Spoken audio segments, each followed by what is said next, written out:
Ouais. Ouais, on les connaît tous et puis elles font pas mal le buzz. Elles sont souvent en couple maintenant, donc ça peut aussi, mine de rien, redorer leur image, mais faut pas oublier d'où elles viennent, quoi.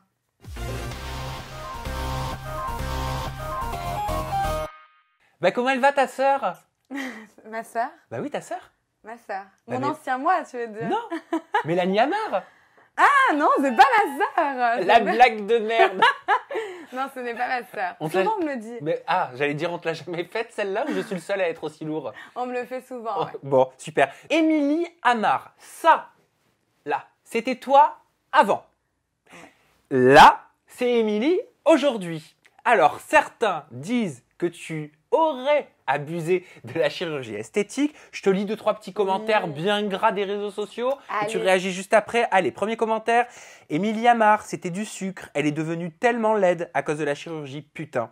Ou encore, Émilie Amar, elle a abusé du Botox. Elle ressemble à une Bogdanov. Ou encore, Émilie Amar, sa chirurgie, elle est ratée de ouf. Ou encore, la chirurgie, ça ne fait pas que du bien. Elle ne ressemble plus à Émilie Amar. Avais-tu vu tous ces messages? J'en ai vu quelques-uns, mais je me trouve carrément super belle comparée à avant. Donc ça me fait absolument rien. Donc il n'y a plus de Botox, ça fait 1 an que j'ai fait le Botox. Le Botox ne dure que 6 à 8 mois. Et en plus c'est pour tirer. Donc là c'est des injections d'acide hyaluronique. Tu vas y arriver. Alors ça sert à quoi? Tu le mets où? Pourquoi? Voilà, j'en ai fait un peu, c'était il y a 1 an, donc là pareil, tout est parti, c'est juste le fait d'avoir affiné mon nez qui a fait que mon visage a un peu changé. Bon, il y a aussi dans la bouche, hein, forcément, la bouche, ça faisait quelques années que je le fais, donc bon, voilà, je l'entretiens, mais là, ça fait 1 an aussi que j'ai pas fait d'injection dessus, donc... mais ça ne part plus, mais tant mieux, parce qu'avant j'étais horrible, je me trouvais horrible, et ça c'est un complexe qui m'a été plus ou moins imposé, puisque c'est pas quelque chose... je m'étais jamais posé la question, est-ce que je suis jolie ou non, en fait. Je me trouvais normale. Et en fait, le fait d'être critiquée tous les jours sur les réseaux sociaux, que les jeunes nous attaquent beaucoup sur notre physique, à un moment donné, je me suis créé des complexes. Et aujourd'hui, grâce à la chirurgie, je me sens beaucoup mieux. Et les gens autour de moi me trouvent beaucoup mieux aussi. Et je sais que je suis jolie, donc c'est n'importe quoi de dire le contraire. Alors qu'avant, j'en avais absolument pas conscience. C'était des complexes que tu n'avais pas Non, avant la j'avais télé? pas du tout, pas du tout. Vraiment pas. Je n'ai jamais trop fait attention à mon image. Je suis quelqu'un de nature peinture. Et donc, j'étais pas une vraie fille à faire super attention à mes cheveux, assis à quelques détails près. Maintenant, j'ai dû faire attention à tout ça. Et j'ai été très blessée, j'ai été beaucoup déprimée, qu'on puisse dire autant de mal, de s'octroyer en fait le pouvoir de détruire quelqu'un en fait, en l'insultant, en l'harcelant presque. Moi, je considère ça comme de l'harcèlement, des tweets sur le physique des gens, comme ça, les rabaisser continuellement de manière assez dure. Je trouve pas ça normal. Donc, qu'est-ce qui te détruisait, comme tu le dis? Qu'est-ce qui te déprimait? Toutes ces attaques, qu'on me dise que je suis pas belle, que j'avais un grand nez, que j'étais horrible. Enfin, c'était horrible de lire des choses comme ça, en fait. Parce que j'avais les traits de mes parents. Je suis quand même originaire de La Réunion et de l'Algérie. Et je trouvais que c'était une insulte un peu à mes parents, parce que c'était ce que j'étais et ce que je représente, en fait, mes origines. Et qu'on me dise autant de mal, ouais, ça m'a beaucoup blessée. Donc j'ai essayé de m'arranger, finalement. Grâce à la chirurgie, je me sens enfin en paix avec moi-même, enfin bien, et j'en ai pas du tout abusé puisque j'ai eu l'opportunité, j'aurais pu avoir l'opportunité de faire mes fesses, et chose que j'ai refusé de faire. J'ai pas touché à mon corps, j'ai touché seulement à la chose que je ne peux pas changer de moi-même, le visage. Le visage, j'avais des sillons qui étaient très prononcés, donc voilà, le Botox m'a permis un petit peu d'avoir moins de traits accentués, quoi. Donc voilà, et d'avoir un plus joli nez. Je voulais d'abord savoir pourquoi, depuis quelque temps, Émilie, tu parlais très librement de tes expériences de télé-réalité. Dans la télé-réalité, tu abordes des sujets de violence, tu abordes des sujets de harcèlement, tu abordes la drogue, l'alcool dans la télé. Pourquoi? On me pose des questions, on m'invite sur des plateaux, moi je réponds. Je suis quelqu'un de franche, d'entière, d'honnête. Je ne calcule pas mes réponses. Je viens ici, je n'ai pas travaillé sur mon discours avant. Non, je vais être spontanée et dire la vérité. Je n'ai pas de contrat qui stipule que je suis interdite de dire voilà, ce qui se passe en contrat. Voilà. Moi j'avais un contrat de confidentialité qui a duré 2 ans, il me semble. Et voilà, donc là, j'ai rien, je suis libre comme l'air. Et donc, je trouve ça important d'être honnête. Je préfère être évincée pour mon honnêteté et qu'on m'aime pour qui je suis, plutôt qu'on m'aime pour ce que je fais et de répondre à des critères qui ne sont pas du tout représentatifs de la personne que je suis. Donc, finalement, je l'ai assez fait pendant longtemps. Je pense que j'ai donné de ma personne dans les tournages. J'ai accepté des rôles qui, notamment avec la fausse histoire avec Thomas, etc. Comment ça, t'as accepté des rôles? Oui, parce qu'il y a un peu un rôle qu'on nous donne, hein, qu'on veut, il faut dire la vérité. Non, mais très franchement, on arrive dans le bureau, voilà, les mecs, on nous les présente à l'avance, en photo, c'est lequel que tu vas choisir durant le tournage. Ben, voilà, il faut arrêter de dire...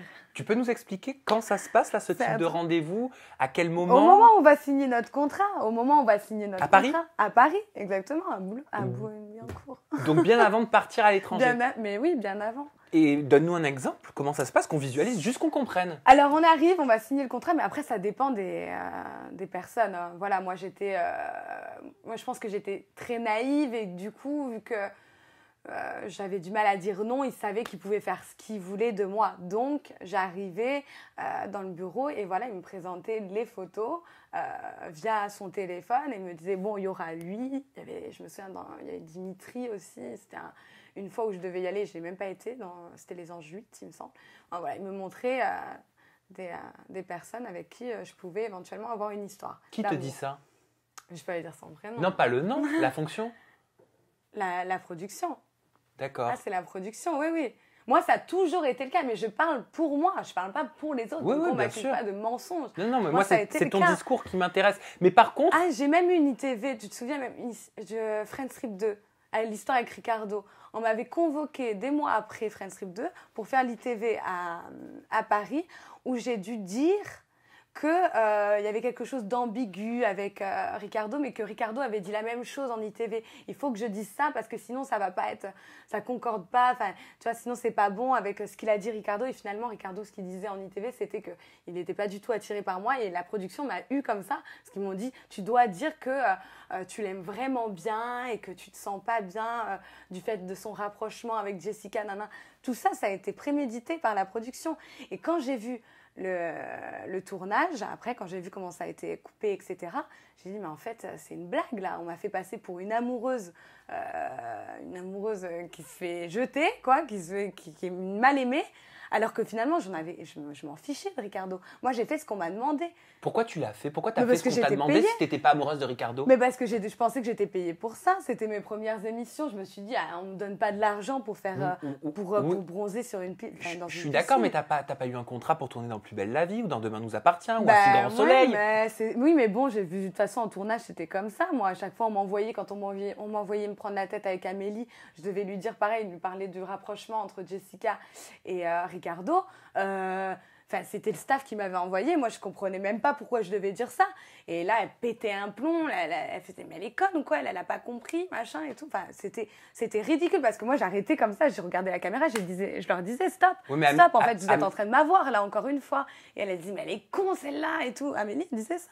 Amélie Netten? Ouais. Pourquoi elle disait ça de toi? Parce que après on a parlé, elle m'a dit que c'était son gagne-pain et que c'était normal en fait ce qui se passait et que je devais jouer le rôle, tu vois. Mais pourquoi dire elle est con celle-là? Je comprends Parce que j'ai regardé la caméra, j'ai dit non mais stop en fait, j'en ai trop marre là, vous êtes encore en train de m'avoir. Pourquoi vous m'avez envoyé dire ça à Amélie? Amélie elle pète un câble alors qu'elle sait que j'en ai rien à foutre, j'en ai rien à faire de Ricardo. Elle le sait. Pourquoi elle m'agresse comme ça? Là, ça va reprendre encore une tournure pas possible, on va se prendre la tête pendant des heures alors que j'ai rien fait. On m'a juste dit de te dire ça, Amélie, calme-toi, tu vois. Et t'as répondu quoi? Elle m'a dit que je prenais trop les choses à cœur. Et ça, je m'en souviens comme si c'était hier. Et Mallory pourrait le dire, toutes les personnes qui étaient là-bas, elles le savent. Cette séquence-là, on a dû limite la refaire, tu vois. Vous l'avez refaite?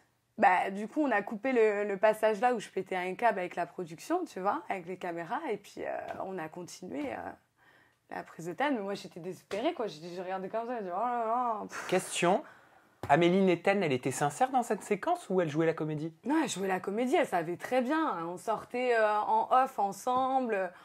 Je m'entendais super bien avec Jessica, j'avais aucun souci avec personne. Tout le monde savait que je m'en fichais de Ricardo. Tout le monde. J'étais en couple depuis 5 ans avec mon ex. Bon, à l'époque, j'étais fiancée, on venait de se séparer depuis quelques semaines. On savait que ça allait reprendre, tu vois. Parce qu'elle est devenue productrice, Amélie Netten.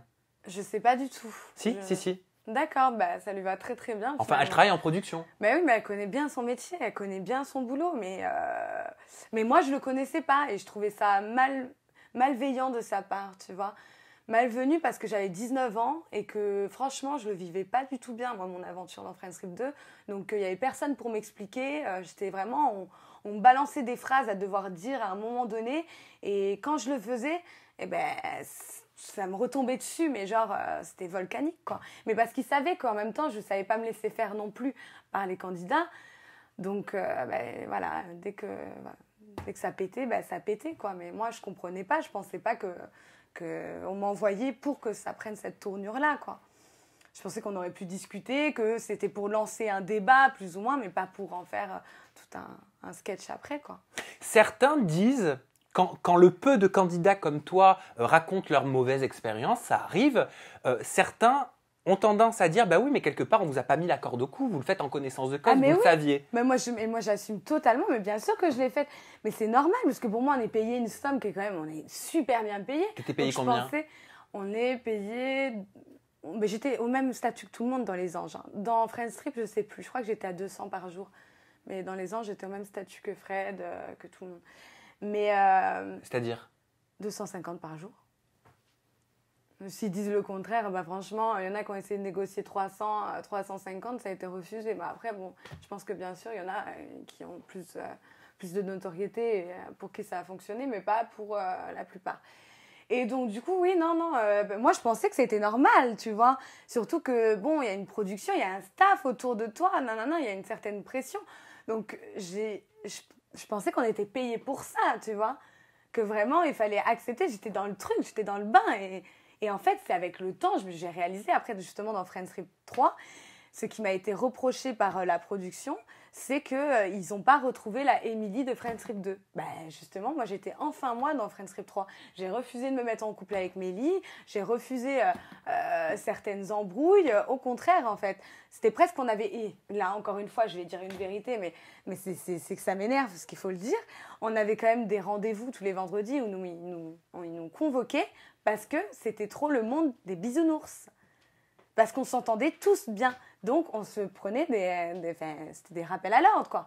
Là, ça ne peut pas continuer comme ça, voilà, des coups de pression tout le temps. Ouais. J'ai entendu, justement, de façon générale, que dans certaines émissions, les candidats ont des primes en fonction des clashs qu'ils arrivent à obtenir ou à créer. Ah, ça, je ne sais pas. Ça, je ne pourrais pas te dire puisque j'en ai aucune idée.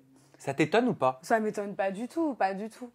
Bah oui, puisqu'il y en a qui sont déjà avantagés, il y en a qui sont beaucoup plus proches de la production. La production... Ils analysent de toute façon, tous les candidats, ils les connaissent, ils savent ce qu'ils peuvent en tirer, ce qu'ils peuvent en faire. Et donc, forcément, il y en a, c'est ancré en eux, ils sont faits pour ça, ça ne leur dérange pas du tout de collaborer comme ça, de cette manière-là, avec la production. Ce que tu nous décris aujourd'hui par rapport à tes différentes expériences, ça n'arrive qu'à toi? Non, je suis persuadée que ça arrive à d'autres personnes, justement, des personnes comme... Bon, après, moi, je ne regarde pas la télé-réalité, mais comme Claire, qui avait fait Les Anges, il me semble qu'elle aussi, elle n'a pas très bien vécu... Claire Tomec? Ouais, je crois que c'est ça. Qui avait fait 10 couples parfaits, à la base. Ouais, elle aussi, il me semble qu'elle n'avait pas trop bien vécu son expérience. Notamment aussi la copine de Rodolphe, qui était dans Les Anges Neufs, Rodolphe, le DJ.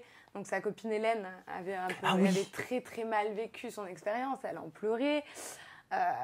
Donc voilà, non, je suis pas la seule.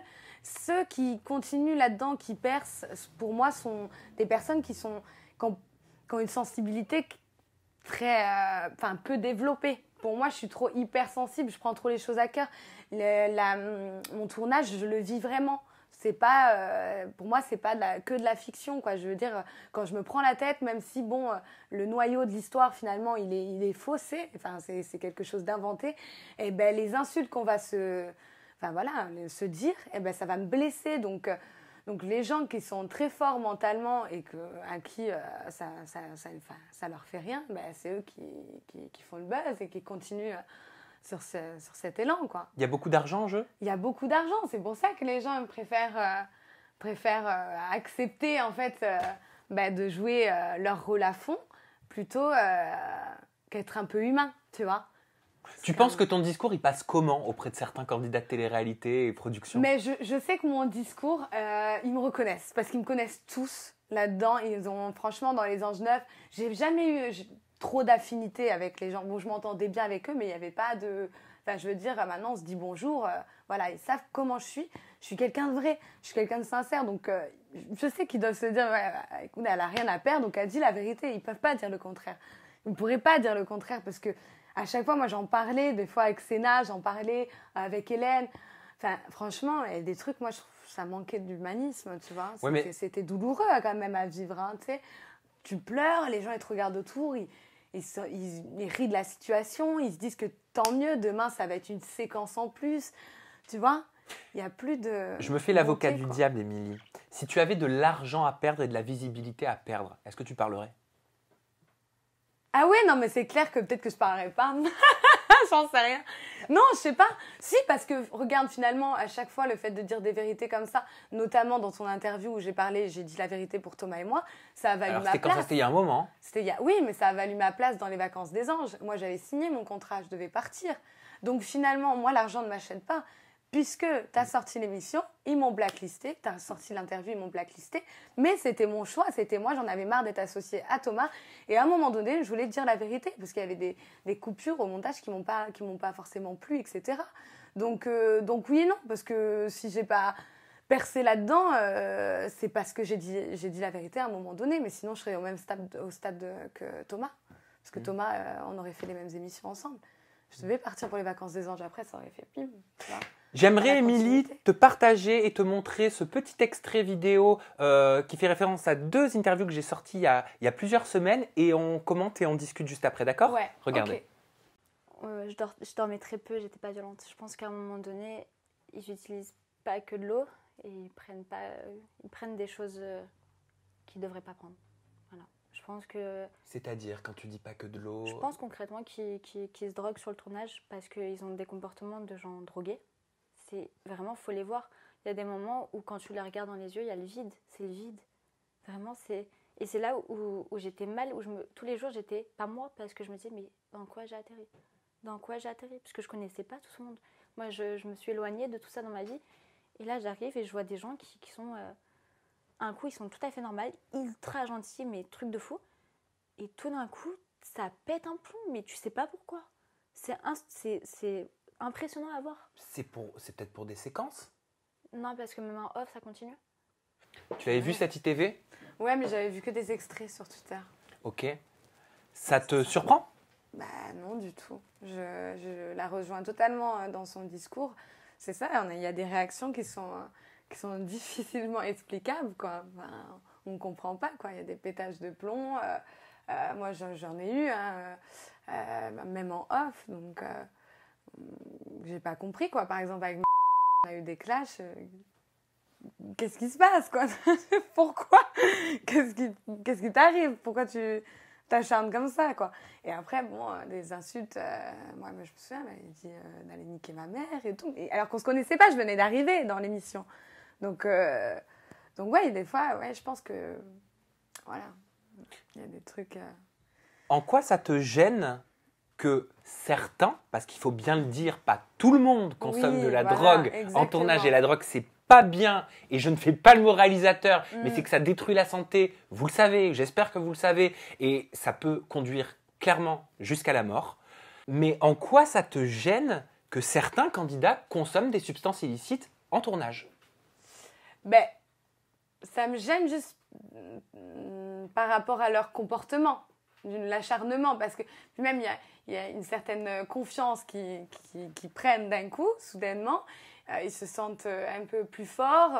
Parce que quand tu prends de la drogue, tu deviens imbu un peu de ta personne. Tu ne parles que de toi, tu cherches voilà, que tout tourne autour de toi. Et finalement, ouais, il y a ce côté un peu... Enfin, on n'est pas égaux, quoi. Donc, moi, je vais être un peu plus en retrait, plus timide. Et d'un coup, on va venir s'acharner sur moi. Ouais, parce qu'il a une dose de... Ouais, c'est juste ce côté un peu... l'acharnement, tu vois. Et en plus, franchement, moi, je pense que sincèrement que je suis tellement honnête, que j'étais même au point quand j'ai fait l'émission Touche pas à mon poste, quand j'ai parlé de ça, j'ai quand même dit on. Je me suis même mise dans le truc alors que j'avais absolument jamais pris de drogue dans les tournages. Donc c'est pour dire à quel point je suis honnête et que je veux pas accuser qui que ce soit. Ça me dérange même pas qu'on pense ça de moi. Je m'en fiche. Je suis juste en train de mettre un point d'honneur sur ces comportements-là qui ont plus lieu d'être, puisque ça crée trop de gens qui sont qui sont mal pendant les tournages, qui comprennent pas pourquoi on s'acharne autant sur eux. Il y a trop d'inégalités en fait. Moi, ce qui m'a surpris et choqué dans ton apparition là sur Touche pas à mon poste, c'est quand tu expliquais, c'est ma petite chienne qui est aveugle de temps en temps, elle se prend un petit coussin et tout. Tu expliquais à Cyril Hanouna que les membres de la production accompagnent les candidats à l'extérieur lorsqu'ils ont besoin de se fournir en drogue et alcool. C'est grave. Bah, c'est grave, mais c'est pas ma faute si mes yeux ont vu et si mes oreilles ont entendu. Faut pas faire ça devant tout le monde aussi. Enfin, moi, on me pose la question, je suis honnête, je dis ce que j'ai vu, voilà. Ouais, mais le souci, c'est que les membres de la production, grave, ça inclut tous les membres de la production. Alors, moi, je sais pas si la production est au courant ou non, mais en soi, la production, ils travaillent avec le staff. Donc, quand le staff nous dit entre deux séquences, bon, allez-y, mais faites vite, on vous attend là. Ils savent très bien que voilà, et un tel il va chercher sa marijuana, là, la bœuf là, et l'autre il va chercher ça. Enfin voilà, donc je veux dire, au bout d'un moment, je suis assez perplexe quant au fait que la production ne soit pas au courant de ça, quoi. C'est vrai. Enfin, normalement, ça devrait être catégorique, tu vois, c'est hors de question, non, il n'y a pas de ça n'a pas lieu d'être et tout. Et là, c'était pas le cas. Parce que tu as dit, le staff nous accompagnait chercher notre drogue. Ben parce que si tu veux, moi je me souviens, par exemple, dans le dernier tournage que j'avais fait, il y avait le restaurant ici et on a dû s'asseoir sur les marches juste devant le restaurant pour attendre en fait qu'une personne et une autre personne du staff aillent juste à côté chercher un truc, tu vois. Et voilà, c'était entre deux séquences. Donc au bout d'un moment, on a vécu le truc, on l'a vécu, on était là, on était tous assis. Arrêtez de dire le contraire, c'est chiant. Je comprends qu'ils veulent pas se mouiller. Moi, j'ai rien à perdre. J'ai rien à perdre. Quel genre de drogue tourne ? Alors, moi, je dis la vérité, encore une fois, donc je vais pas inventer. La CE, je l'ai pas vu tourner. Je l'ai pas du tout vu tourner. J'ai vu des gens qui avaient des états un peu seconds, c'est vrai, mais je l'ai pas vu de mes yeux. Donc, je saurais pas le dire, à part en off. En off, ça veut dire quand vous n'êtes pas filmé. Voilà, quand on n'est pas filmé. Après, le joint, oui. Le joint, tous les soirs. Tous les soirs, ils fument tous le pet. Enfin, pas tous, hein, pardon. Oui, c'est important quand même de choisir les bons mots.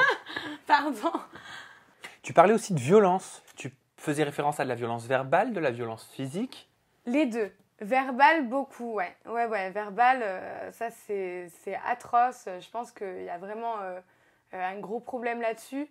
On laisse les candidats se faire harceler, on les bisute d'une certaine manière. C'est-à-dire je pense que quelqu'un qui est trop gentil, qui a un bon fond et qui n'est pas non plus rancunière, etc. Les candidats sont comme la production. Ils analysent et ils savent très bien à qui ils peuvent s'en prendre. Et ça, je trouve qu'il y a un gros problème d'acharnement et qu'on laisse... on laisse les choses se faire, on ne dit rien, et ça c'est pas normal.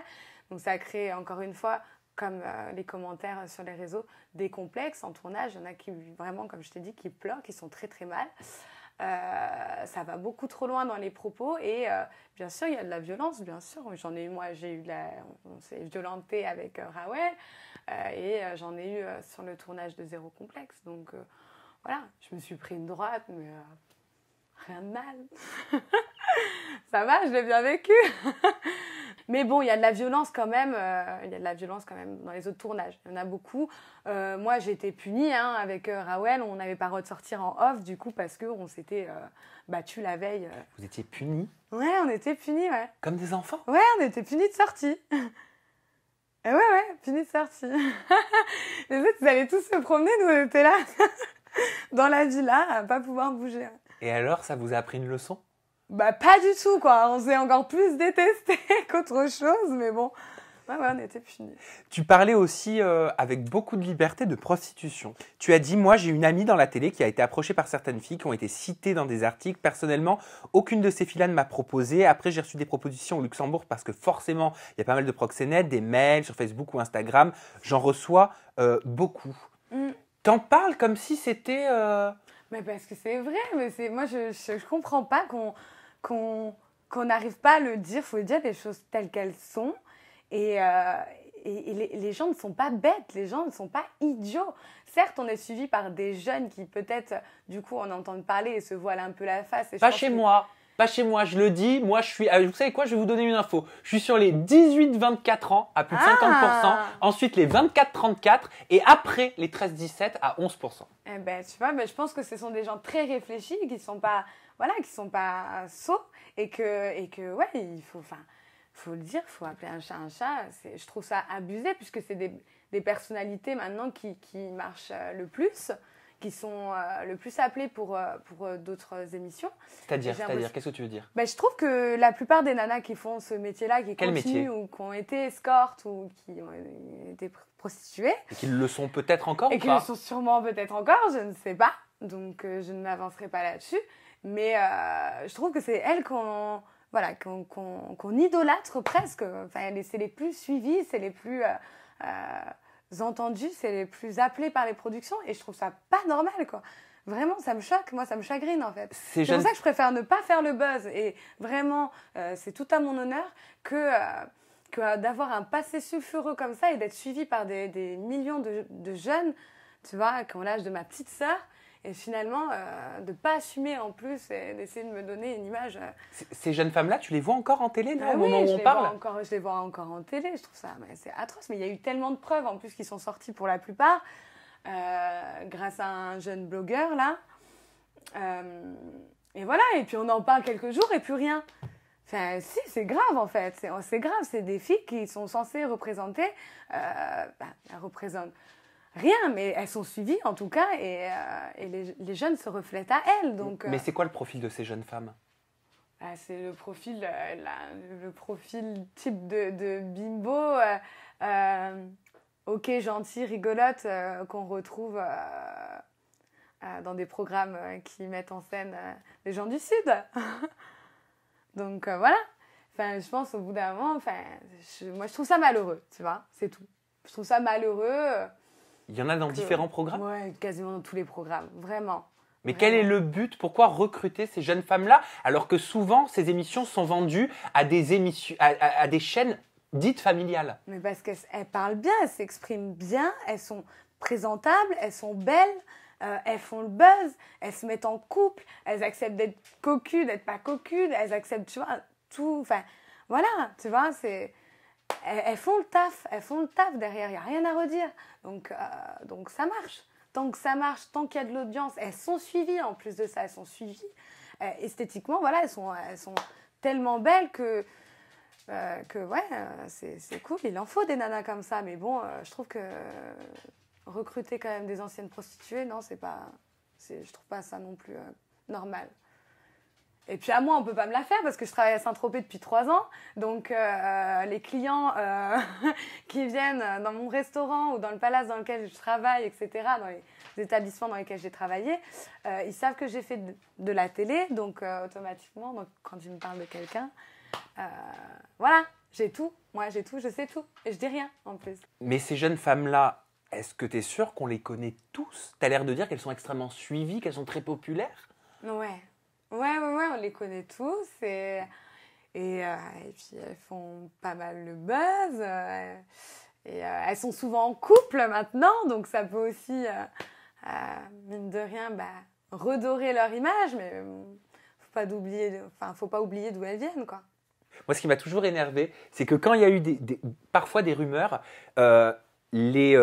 certaines productions interdisaient les journalistes de poser telle ou telle question sur tel ou tel sujet. Mais elle est où la liberté du journaliste là-dedans?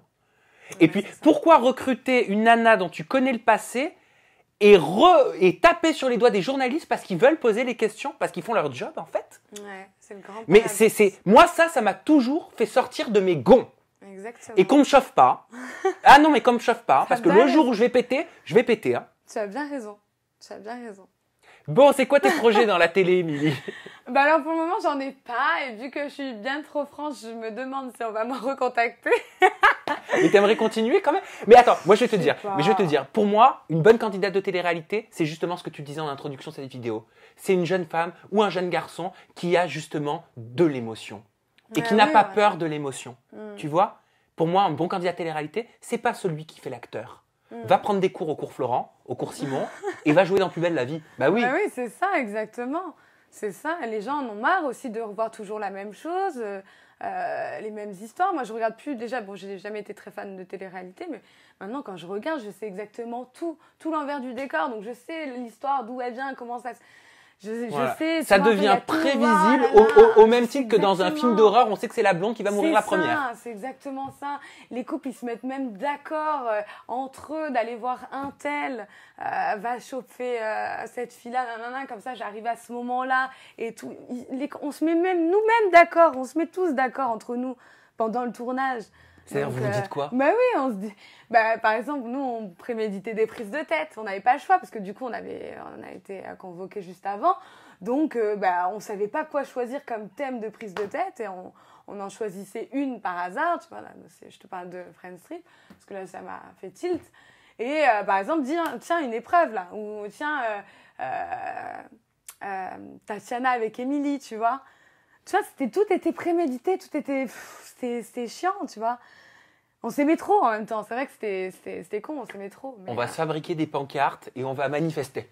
Et on va dire, c'est ça. on veut de la vraie télé. Mais c'est On ça. veut de la vraie télé. Exactement. Pour parler de tes projets, Émilie, toi, je crois que tu es à fond dans le sport. Hein. Le sport, c'est un projet de vie pour toi. Ouais, vraiment.